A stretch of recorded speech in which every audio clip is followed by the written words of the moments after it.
Hi guys, welcome back to my channel. In this video we're going to discuss the basics of Photoshop, layers and masks.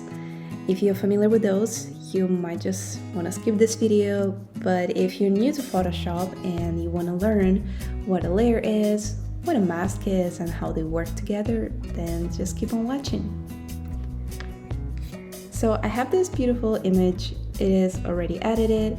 I converted it from RAW to JPEG, so there you have it. As you open a new image in Photoshop, the first thing you will see on the right side is the one and only background layer.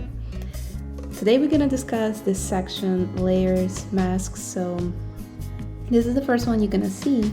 It is visible and it is locked. Why is the background layer always locked in Photoshop? Basically, the background layer is locked because it is like the canvas for painting. Everything is constructed above it, and you can move or delete its contents. I want to make too many adjustments, for instance, like with this image. It is already done, and let's say I just need to crop it for Instagram or something. Some little small adjustments. If you want to unlock your background layer, you can either click on the lock sign, it will turn it into layer 0, or you can just double click on it and in the new window click OK. It will do the exact same thing, and now your background layer is unlocked and you can do whatever. However, the common rule for photographers and editors is to leave the background layer untouched. Why? Simply because sometimes you go too deep into editing and you just overdo the image and you want to go back to the original photo just to see how much it has changed. If you make changes to the background layer, you don't have that ability anymore. So leaving a background layer untouched basically gives you an opportunity to go back to the original image and see how it was, and let's say estimate if you did too much during editing and for so many other purposes. So just the common rule, not touch the background layer. And let's just see what a layer is. So we already have layer 1 background. If you click here, you can create a new layer. You can see they just go one by one, 1, 2, 3, 4. Another way is to create a copy of a background layer, which I always do. On Mac it is Command J, and it goes layer 1 copy, layer 1 copy 2, and etc. You can rename those by just double clicking here, and let's say I'll put eyes. Boom. You just renamed the layer. But what is a layer? A layer is simply one image stacked on top of another. Each layer stacks on top of the previous one. So as you mentioned, it was like copy 1, copy 2, and etc. The same goes with creating a blank layer here. So when working with layers, you're gonna notice that we will be working with masks. And mask controls the transparency of the layer. A mask gives you more editing flexibility than permanently erasing or, deleting a layer. So let's just create a layer, I don't know, let's just name it brightness. You don't have to rename a layer, it's for tutorial purposes at the moment, but let's say we go to, let's see, where is it?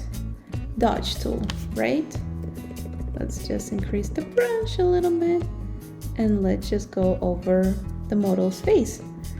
It makes it brighter.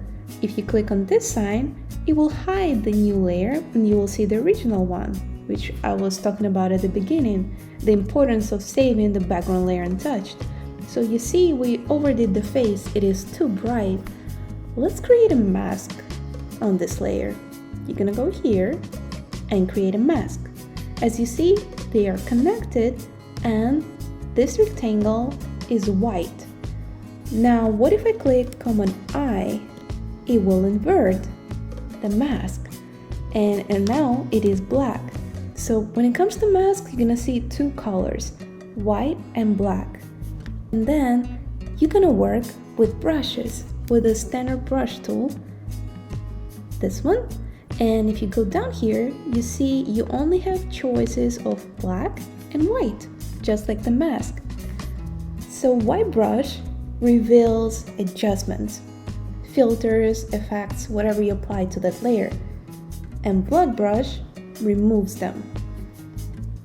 So as you can see, our mask right now is black, so we don't see the brightness effect that we just applied to this new layer. But if I invert it back to white, it shows up on the layer. But what if I take a black brush? Remember I told you it will remove the effect? So as you notice, it removes the brightness. It goes back to the original image. But let's say if I switch it back to white, it will apply the brightness effect again. So this is the role of a mask. It controls the transparency of the layer. Let me show you with the black and white filter. Let's see, you apply a black and white filter to your image. The image looks beautiful, right? This layer is above the background layer, so it covers the features of the original layer. All makes sense. Just let me show you to explain. I will create a copy of the background layer, which means it has the same exact features as original image, so it has all the colors. And if I move this layer on top of the black and white, it will hide the black and white filter. Make sense? Completely. So let's say we're working with this layer, black and white. The mask is already here and it's full white because the effect applied to the entire image. If I invert it, it will hide the effect. Again, makes sense. If you want to work with a brush and let's say apply effect to certain parts of the image, let's say you want to make the background black or something, that's where it applies. You see those white areas? White reveals the effect and adjustment. But what if, let's say, I want to select certain piece. Let's go to selection tool and see if it selects the subject correct. Let's just see. What? Yep, it almost did. Let's just remove certain areas that we don't want here. Okay, so here's our subject. Let's just inverse it. So now the background is selected. With the background being selected, if I go back to this mask and click Command I, it's gonna apply the filter to the selected area. Beautiful. Another example I want to show you just to summarize what we have just learned is applying text to the image with a background. So let's just apply some text right here. Beauty trends. Me too. Alright, let me just stretch this out a little bit. Like this. No, I want it to be under. Let's imagine that it's a cover for a magazine. Let me make the text a bit bigger. Yeah, like so. Alright, looks good to me. Let's just apply some background in the shape of a rectangle. So for the fill, I'm gonna use this gray gradient. So apply it to this text. It covered the text. Again, it makes sense because the rectangle is above text. So all we need to do is just drag it onto the text and the text is revealed now. Awesome. But what if, let's say, I want to remove the sides of this rectangle? Right, I'm gonna use a mask tool. I'm gonna create a mask on this rectangle layer and I'm gonna select a black brush because I want to remove part of this rectangle. So I'm going here and just removing the edges, making sort of a faded effect, like so. That is it.